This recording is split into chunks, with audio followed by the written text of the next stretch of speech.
Ayan, kung gusto nyo magpapayat, pili ka ng Fat Away. Kung gusto kong masakit ang tuhod, kasukasuan at mga katawan, Gout Out.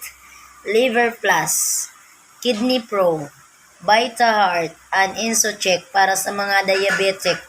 Vita Vitex pag may problema sa baga. Ayan po. Ang laman ngayon ay Gout Out.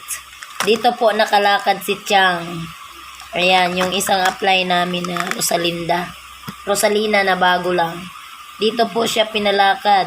Talagang hinahatiran na ng pagkain sa kwarto. Ito po ang, dito po siya nagpiin ng napakadaming bag. Na-amiss siya sa product. Ang dami na daw niyang sinubukan. Dito lang daw siya gumaling. Kaya, yun. Ayan. At kung gusto niyong malaman ang kanyang kahalagahan, pwede mong i-search sa yung YouTube. Ayan. Pwede kang mag-search sa YouTube. Ayan po yung mga babasahin mo. Yan po yung kahalagahan ng 5 power herb. Ayan.